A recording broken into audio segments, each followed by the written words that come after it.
Hello friends, this is Probably a Dork, and today we're gonna do a little something different than my normal content. I actually was asked to do some little tutorials on how I draw personally. Now, this is a skill obviously that takes a while, but anyone can become an artist just as long as you practice enough and, understand that it might take a little bit of time and be patient with yourself. I mean, I'm one to talk. In middle school, would throw my sketchbook across the room if I was not happy with how it turned out.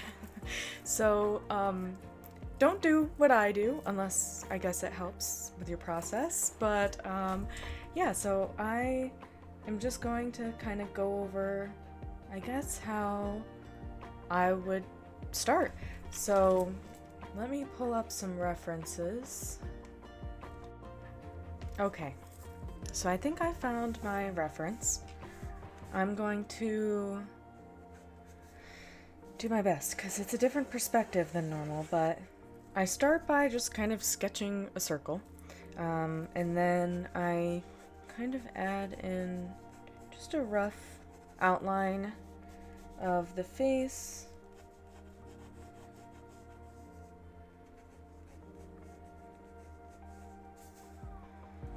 So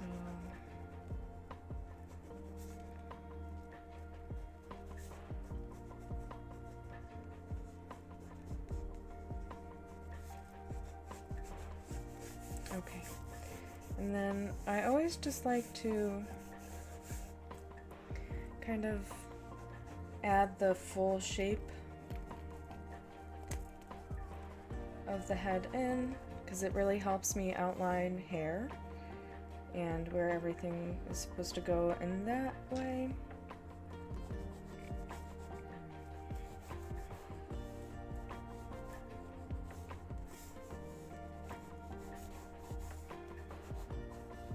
And my sketches never make any sense.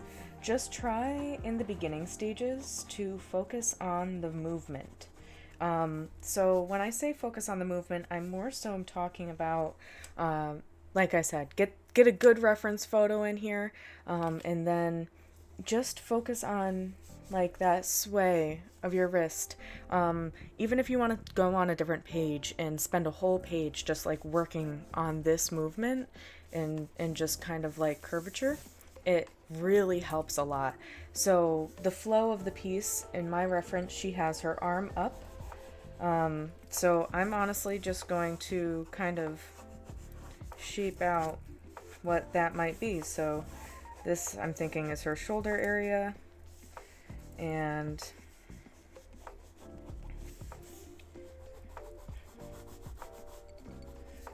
I like to draw circles for the joints.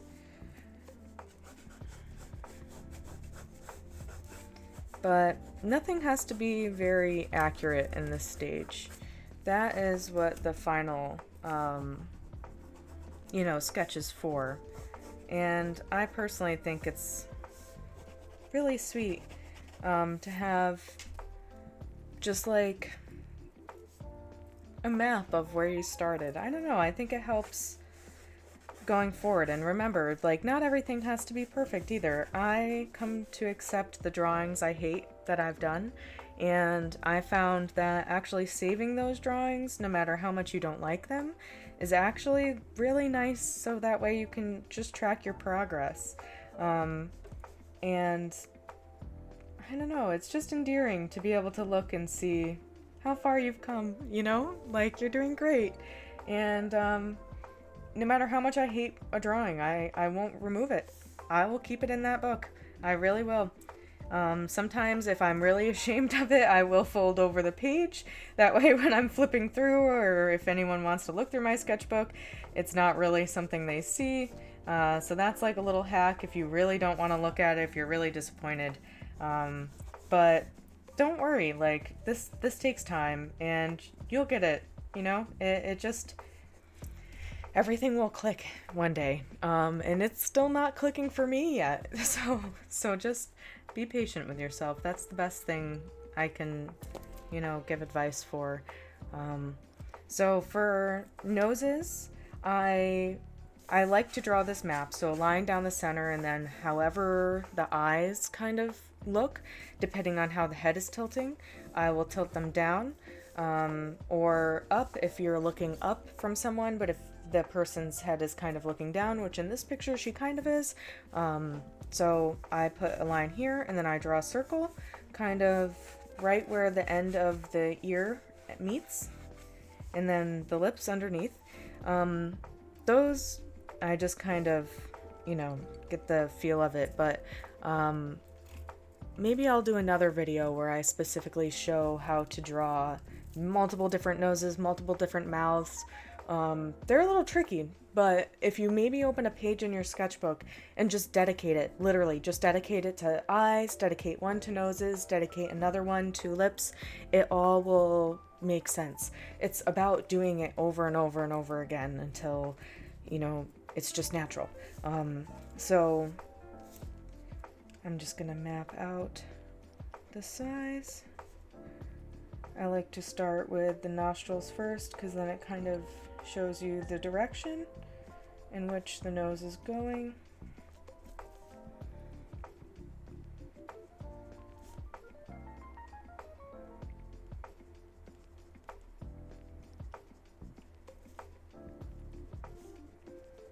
And then I really enjoy drawing these little lines here just to kind of show that shadow. I think it helps cut it a little bit easier. And then we'll try to line these up as best that we can. And I think the circle really helps because there's, that little button part of your nose. Every single nose I draw, no matter what, I'm always doing it. Same with the cheeks. I really like to outline circles where the cheeks are. It's kind of like a little hack, just like the nose circle, to help me draw, especially where like the eyes go and such. But I just think it looks really cute. It's something I saw another artist do again when I was in middle school, and I just have always done it since. So I think it's adorable. You can do it if you like, but you don't have to. It's all up to you.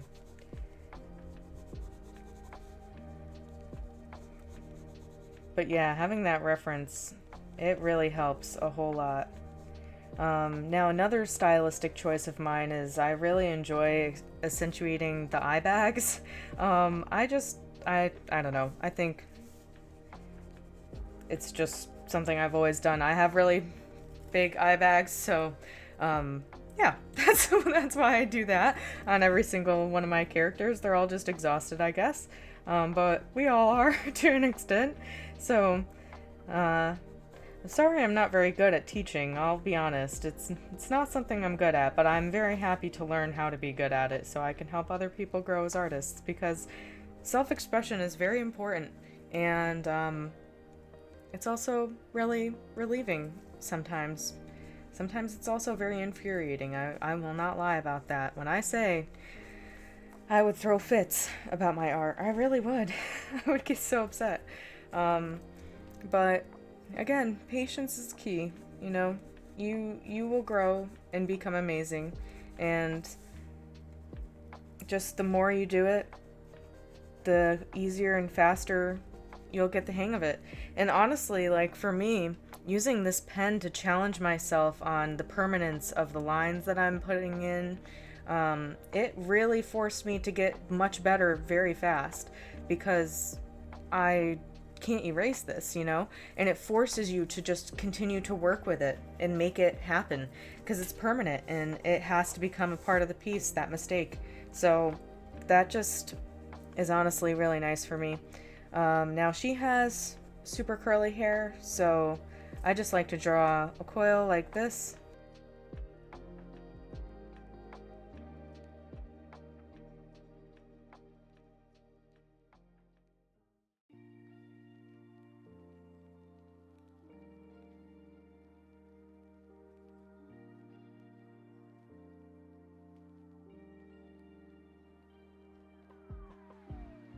And then in other places where her hair isn't super prominent, I'm just gonna do the shapes and then like I said, this is the line art, or no, the sketch. The line art is more permanent.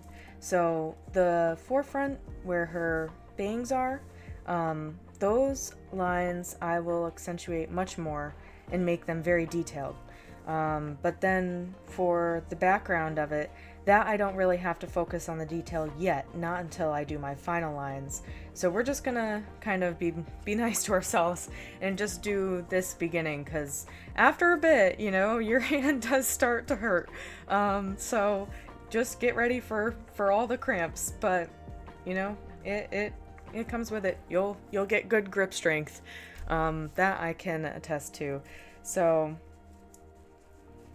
we'll do more of that flow.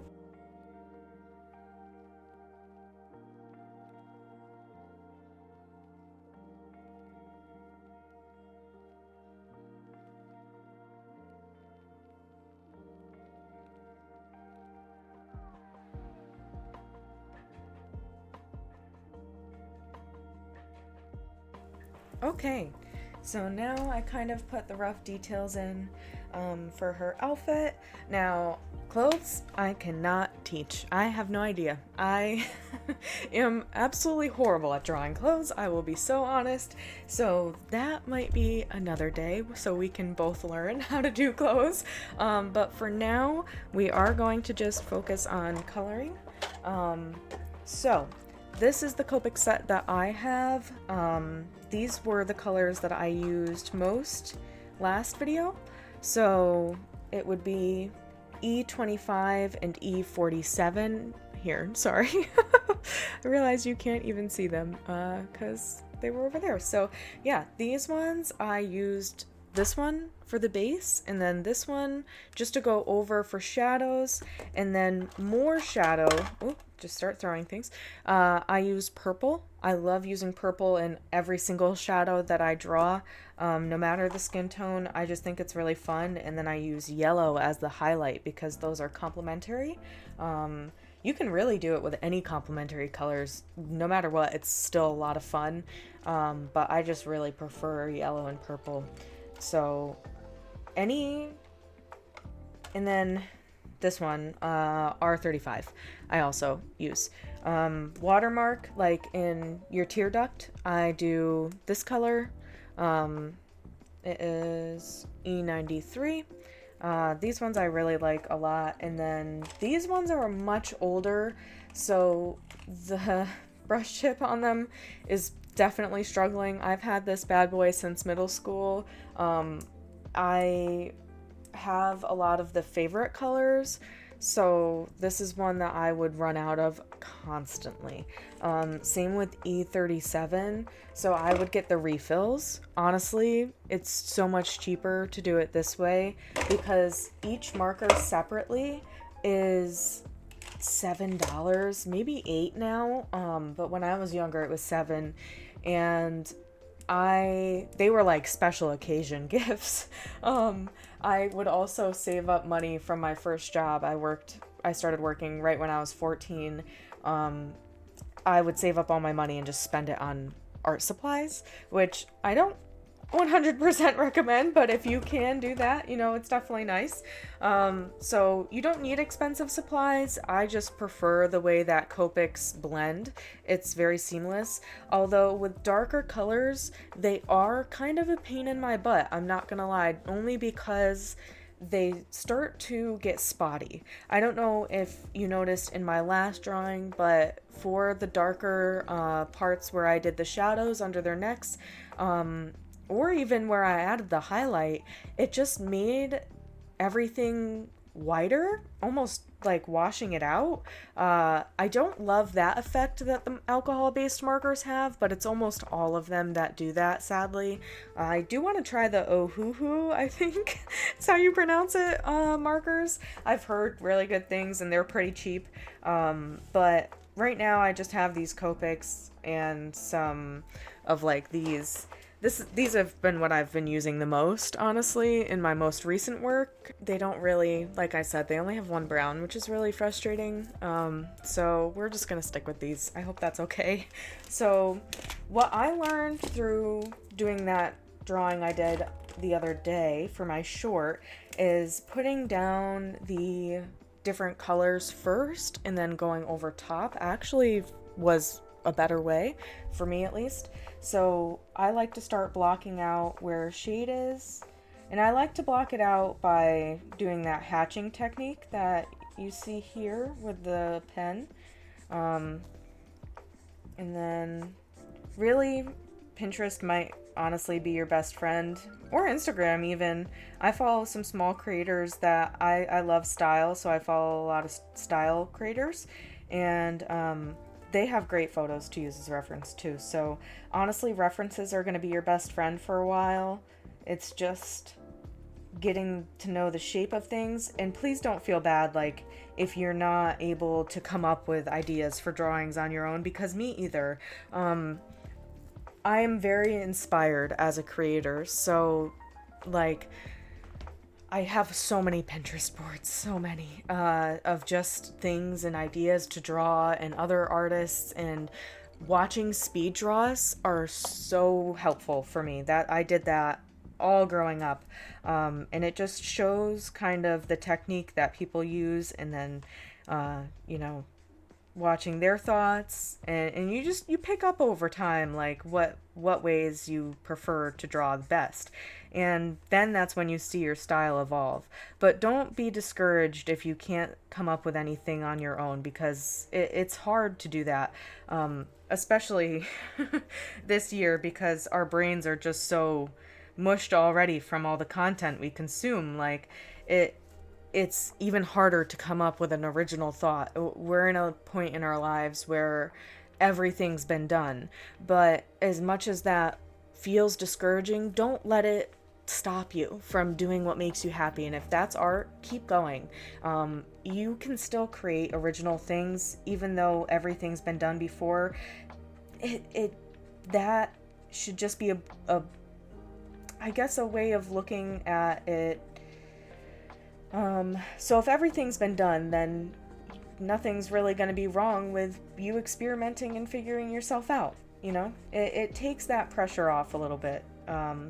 You're not going to start anything controversial or anything, because there's plenty of really interesting drawings on DeviantArt that doesn't take a long time to find. So if they have a safe space for creating what they do, you have a safe place for experimenting and figuring it out.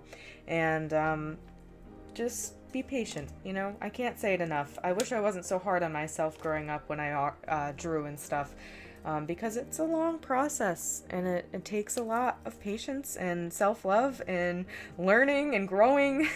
You're gonna grow with your art, and it's amazing. But it takes time, and hope I don't sound like a broken record. I'm trying, because I know that these beginning steps, like it probably looks like this is so easy for me, right? And it's just coming naturally, and to an extent it kind of does, but it's also still very difficult. There will be days where I try to draw and nothing good comes of it. It's just, I feel so discouraged, and I think that's what took me so long to get back into art seriously like I have. It's hard. It really is, but don't let that stop you. You're amazing, and your art is going to be amazing, and people want to see it. Even if you think it's bad, people will want to see it. You'll inspire someone, and that's all that really matters in the end of the day is, you know, someone needed that. And you're valid, and you're important. And so is your art. It's an expression of yourself, even, you know. I use it as therapy. So it's just takes time. And no one's gonna hate on you for trying something fun that brings you joy. And if they do, they don't matter.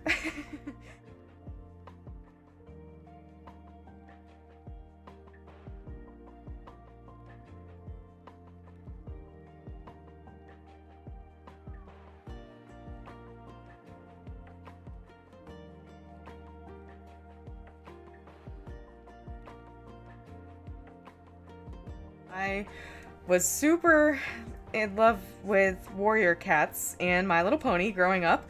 I still love both, and I still follow so many My Little Pony creators to this day. So there's no shame in anything that you find happiness in. If people try to tell you that you're not cool for it, don't listen to them, because it's, at the end of the day, they're just insecure. I stopped watching anime in high school because so many people at my school would make fun of me for it, but I am 22 years old now, and I watch anime all the time. Me and my best friend hang out together, and we've been watching Frieren lately. I don't know if anyone has watched that, but it's so amazing. I'm obsessed with it, and it brings me joy. So I'm never gonna stop. I've come to realize that if some people think me liking My Little Pony is cringe, then so be it. I'm cringe to them, but at least I can be happy and invested in something, and that's all that matters. You know, those people are temporary, but you are in that body for life. And if watching something or drawing things from your favorite game or show make you happy, then do that. Even if your drawings you don't think are good, post them. You know, some people can give you critiques, and you might learn something, but just don't be afraid to take up space. It's hard to talk sometimes. I get a little flustered, but I'm really passionate about it. And give yourself time. You'll be amazing. But see how starting with the highlights and shadows first shows through the base coat that we just put down very nicely. That's the best part about Copics, is the blendability of them, if you will. I think I made a word, honestly. I don't think that word exists, but that's fine. Don't tell anyone. So now we're going to go add in the darker colors, and at first this is going to look super splotchy. It really will, but that's what the Copics are really good for. They blend beautifully. So after I put down all of the harsh shadows, I'm going to go in with the base coat that we just put down and spread it out. That really helps a whole lot. So let's...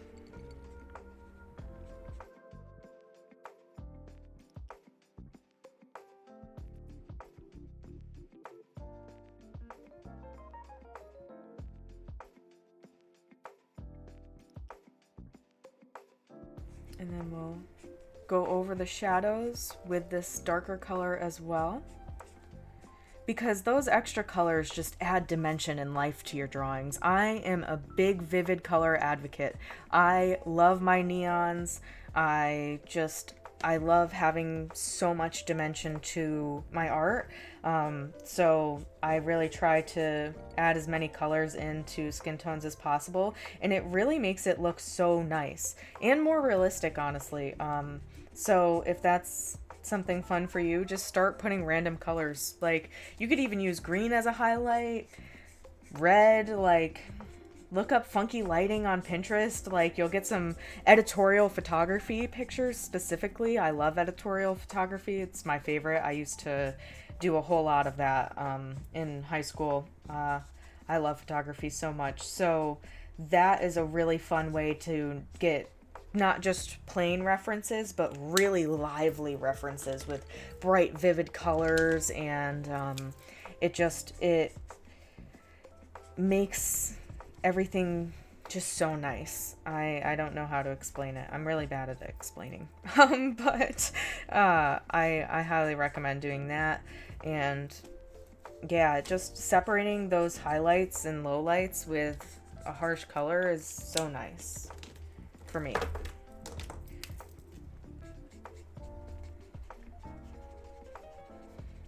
And then I like to do like kind of a circular motion when I'm blending, because the alcohol is like spreading, see how it kind of bleeds like this. So you have to keep that in mind when you're coloring. That's why I do small circle motions. It helps to just pick up the color that's been laid down, almost like watercolor, and just swirl it around, and it bleeds better this way. So we'll go back in the bottom of her lip here. Actually, no, we'll leave that. Okay. Now I'm going to go back in with this base and just blend in all of that. Okay, see how that already softened? Very nice. That's kind of what we want. Get that harsh blockiness out and just blend it in.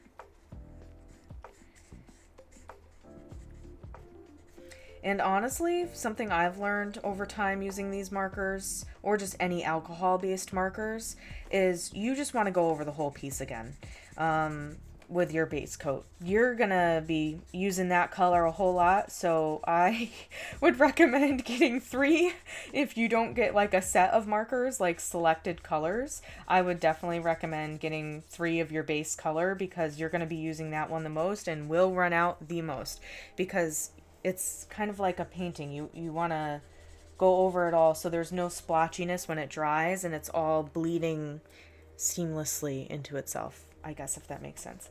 So we're going to go over here with this one, because layering, like I'm doing now, to push around the colors and blend them together, actually makes your base color darker with each layer. So if you just do, say I only went around in the darks and missed that spot, and just went over here and missed all of these spots, it's going to dry and show that line right here.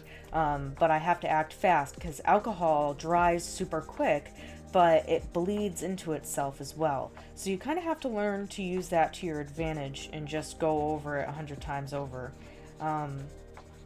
But it kind of went away, but for a short second there, it started to get a little splotchy. I don't know if you can see, but in some of these spots, there's like just little dots of white that poke through. And for paper also, I highly, highly recommend getting mixed media. Mixed media is going to be your best friend. I love every art form, every medium. It's so much fun. So you just are able to do so much more. And the way the markers hold onto the paper, printer paper and markers hate each other. They have beef. They bleed, and then the paper just starts to kind of crumple up.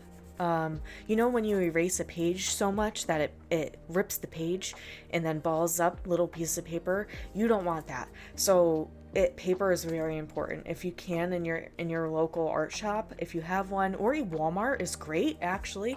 I have gotten so many of my sketchbooks at Walmart growing up, and they do have a mixed media one. I believe it's blue for the cover, but totally recommend those. It will eat away at your marker a little bit more, because also notice how it bleeds here, and kind of bleeding on this page too. The mixed media is thicker, so it will kind of prevent this bleeding, but because there's so much shading that we have to do to blend it all together and make it cohesive, it's going to bleed through the page a little bit. Sometimes I like to get just a piece of printer paper and put it underneath my page in my sketchbook, or if it bleeds through like this, I just put sketches on this page. So I won't do a final piece kind of like this one we're working on right now. I'll just use this to draw 100 eyes, or maybe do some figure motions to try to understand the body movements. Ballet pictures are really great, because that helps with your flow and movement. Steven Universe, I absolutely love for this. I was super into Steven Universe, and would honestly like look at interpretive dances and draw poses from that to get inspiration for my art. It really helped make things more flowy, and I love that look. So I would recommend that too, but it's all up to you. It's all up to your style. Just have fun with it. Don't like, what's the word? Don't restrict yourself to one thing. Here, we're gonna wait for her hair, actually. I'm gonna add in the water line real quick. Okay. And then, I think, I forgot.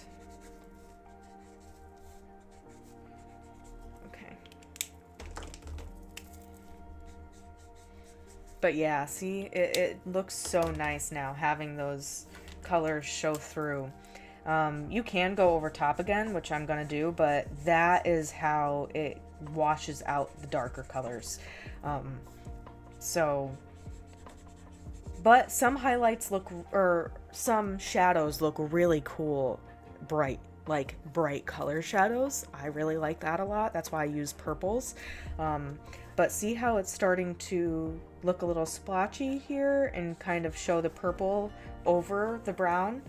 That is what I'm trying to stay away from. So when you use darker skin tones in your art, you're gonna want to start by layering it the way I did in the beginning of the video. First, put your shadows, your highlights, and any blushes or anything you want, and then put your darker colors on top. That way it doesn't wash out your piece, because she is beautiful. She should not be washed out.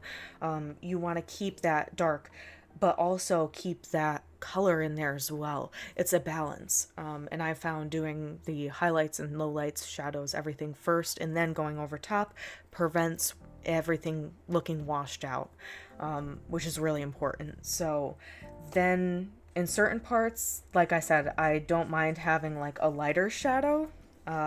So I will kind of go in and just map it out just a little bit more, just to add that dimension. But I don't want to overdo it, because the alcohol will, if you go over a space enough, see how you can really see the yellow in some parts, even though I already went over it with the base coat. It's gonna show through if you go over that one spot multiple times over and over again. You can already see more of the purple here because I've gone over it so many times. The alcohol will push the color out. It'll like bleed and put the one you're using right now in the forefront.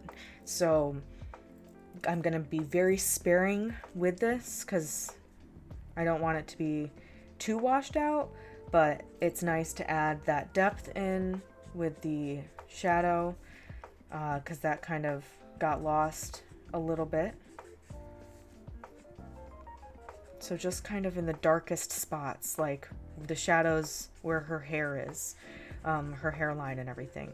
I'm going to add that bright purple because it just gives it more dimension and depth, rather than having it all super, super dark, because she has really dark hair, but I don't want it to just be straight flat black. You know, you want to add some highlights, you want to add some dimension. So I'm going to go in with this warm gray.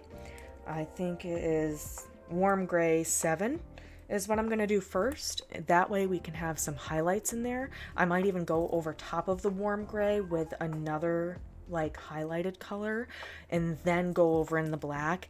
This is where it gets really tedious though, because you're going to want to, each individual bump here is going to want a little bit of light to jump back at it so that her hair doesn't get lost in a just flat color. You want to add some life to it. So that's what we're gonna do now by going through with this. Cause see, that's not black, but it gives us a little bit of leeway to add in that highlight after, which is really nice. Anime also like really inspired me growing up, so I really like their shading tactics for hair personally, which we will get to in a moment. Oh boy, I think you can hear my cat. I'm so sorry. Every video I do, there's really no escaping it. And just adding these little details just so it's not flat again.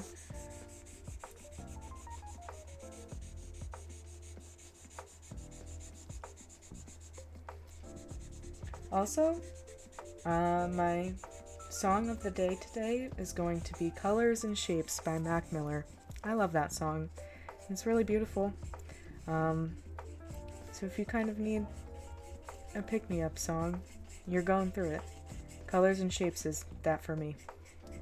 Helps me through difficult times.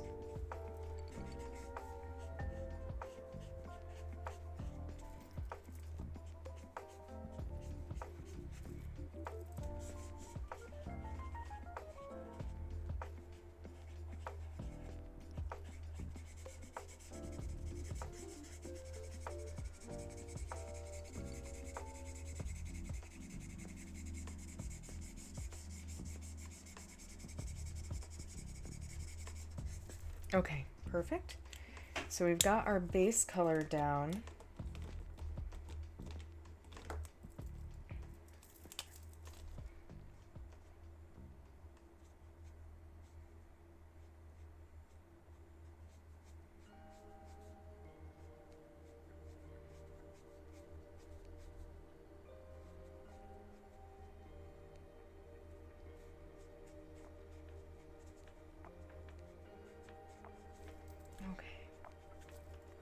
Perfect. What do I want to use for highlight?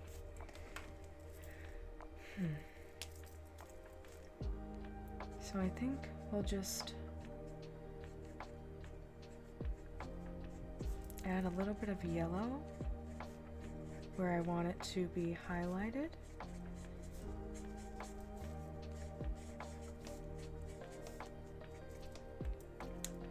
And then just do a little bit of highlight here too. And simplification also does make a piece look nice, because I don't want the hair to be so detailed that it takes away from her, because she's beautiful and I do want her face to be the central point. So I kind of followed the rule of thirds. Not very well, but a little bit, because this is going to swoop around the movement of the picture. Her arm actually does wonders for her because it moves.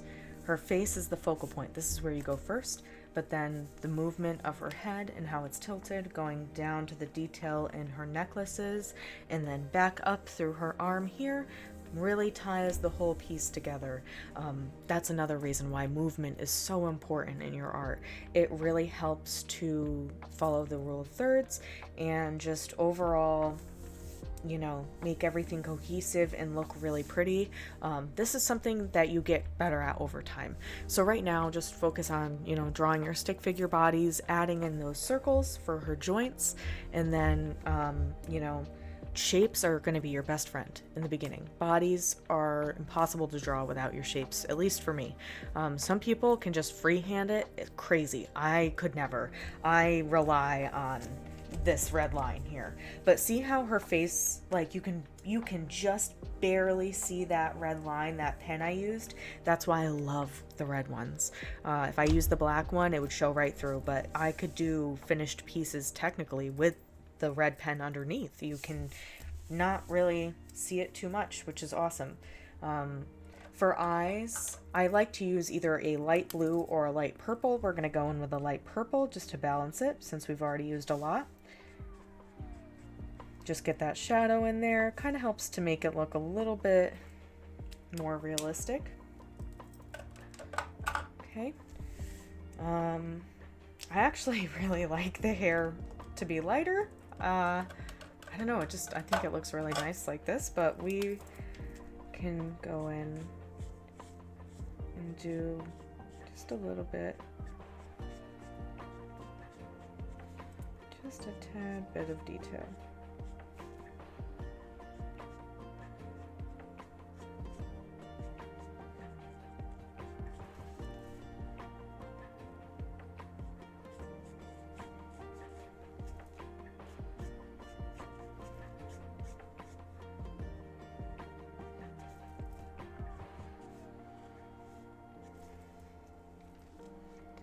And you don't even have to color all of her hair in. Just getting these darker shadowy spots really helps. Because I don't want the detail of her curls to get lost. But it's hard using black. In my Homura Akemi video, that was something that was tricky for me, so I put down the colors first, just like I did for her skin. Actually, I put down the colors for the highlights first and then went in after and kind of did these motions that I'm doing right now just to map out each strand and stuff without like fully taking away, but it'll be a little difficult not to, you know. And leaving some spaces in between overlapping black spots really helps me a lot to just map out where the hair is. So there we go. And then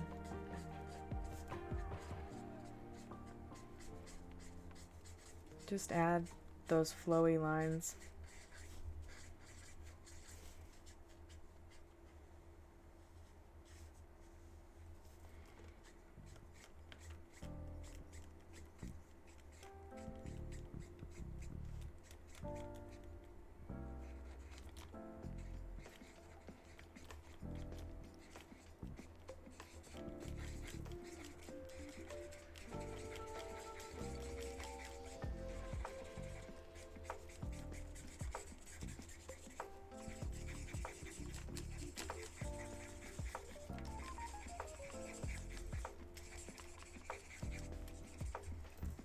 So yeah, that's kind of, I actually like how this is going.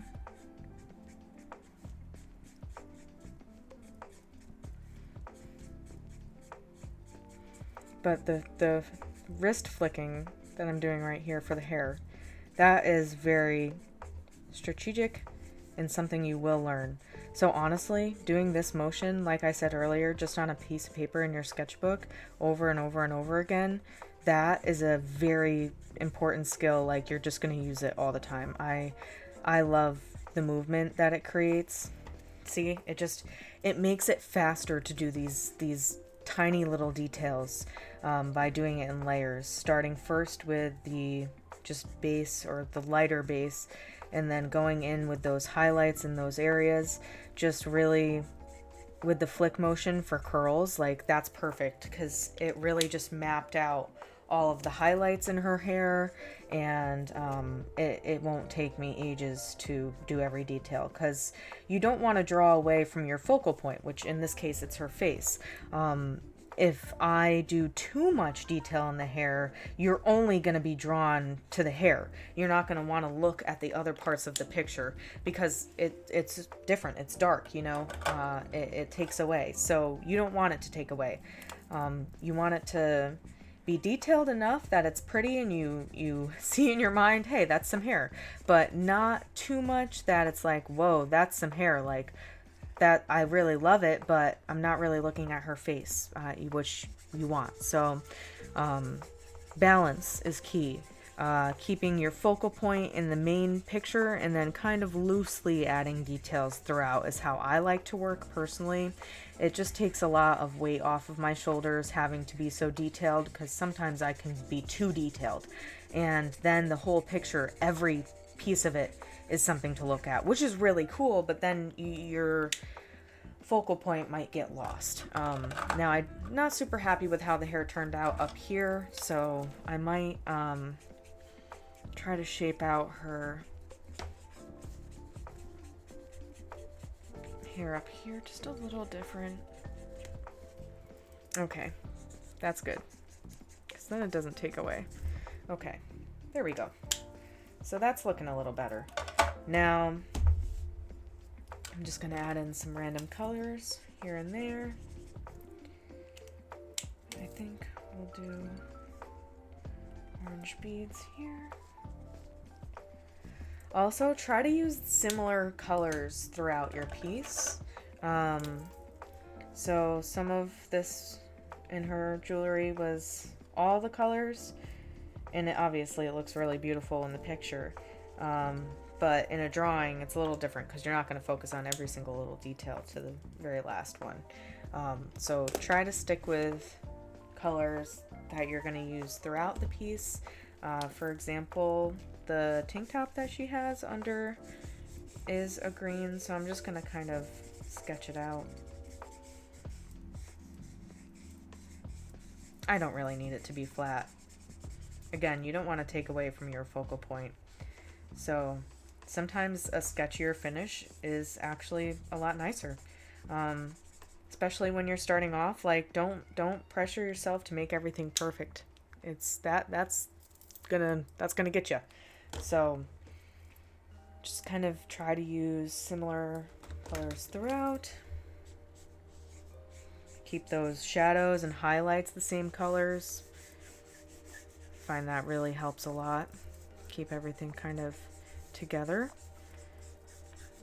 So we're just going to map it because I'm not really going to focus too much on the clothes. I'm still learning in that aspect, so I will not go super crazy with the details here.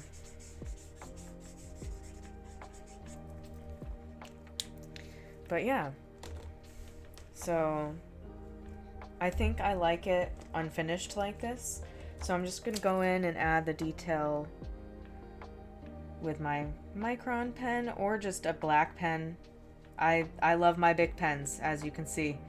That's what I start off my sketch with, just a red big pen.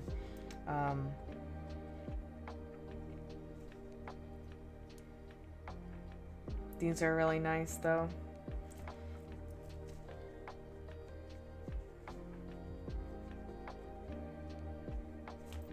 Okay. Just gonna go in and add my stylistic parts, like the cheeks. I just think it's really cute, so I like to do that.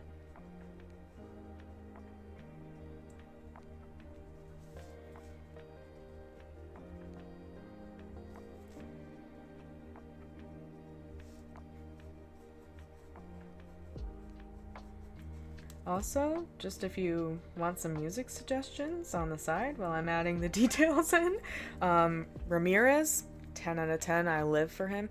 I was just listening to Kys. Also, yeah, terrible, terrible name. But let's see. It was 94.6 Kys FM by Ramirez, 10 out of 10. S.D.S. by Mac Miller, Playground by Steve Lacy, and Basement Jack by Steve Lacy hits so hard. These together, and then Escalators by the Moon, Escalators to the Moon, Vapor Season, both of those songs by Bloodbath 64, which is just TV Girls, like little project that they did. Such good songs all together. I absolutely love. So, yeah. Now, eyes are tricky for me, Jesus. Only because sometimes I get conflicted as to whether or not I actually want to give them eye details, because sometimes I just really like how it looks white. I don't know what it is, but there's a certain aesthetic to non-finished pieces that I really enjoy. I just love having things look sketchy. But I think I will finish her eye color in this.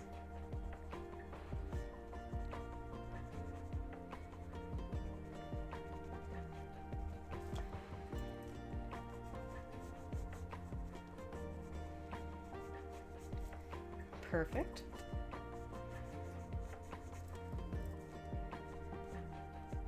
And here's another part where that flick is really going to be helpful.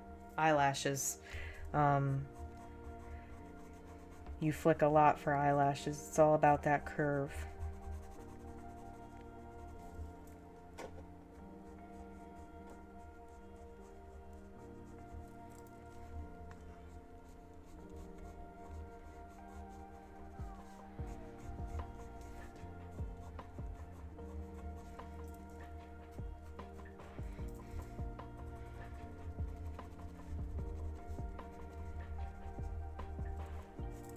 Okay.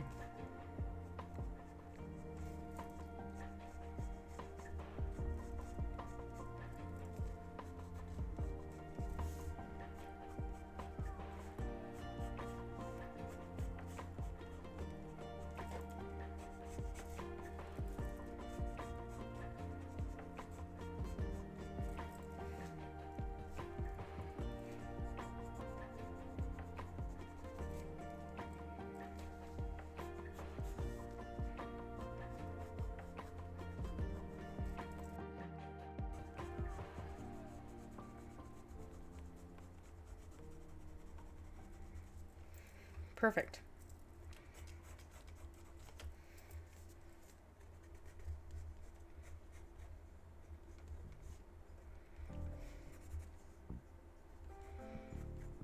Ears are tricky, so I'm just gonna, that's usually just all I do for that. But let's do, just add in the pupil real quick.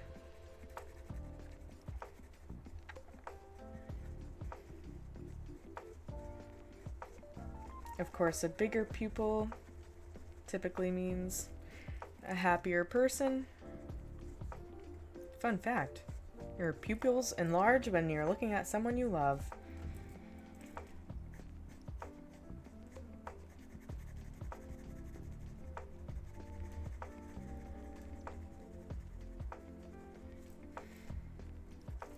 Perfect. Okay, and let's just do, I think in the reference her eyes were brown, so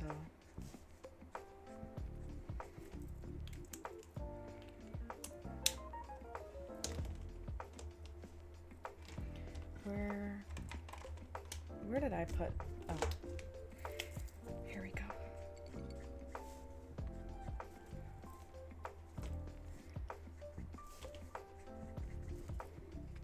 But yeah, honestly, watching speed draws, just, that really helps a whole lot. Because then you kind of get to see how other people draw and what they do. And it overall, basically art at this point is just taking things from a bunch of different places and compiling it into one creation. So many different styles inspire me constantly, and that's healthy. It's really good to experiment with different ways of drawing. Like if you want to do something super rigid and blocky, go do that, and then come back and try to do dainty, like flowy work like this. It's fun to have multiple styles under your belt, because I feel a little blocked off because I can't draw harsh blocky characters, which doesn't seem like a bad thing, but I mean, hey, I want to build a video game or make my own video game someday, and drawing the character designs, like there's so many different stylistic choices, and you know, a lot of thought goes into that stuff.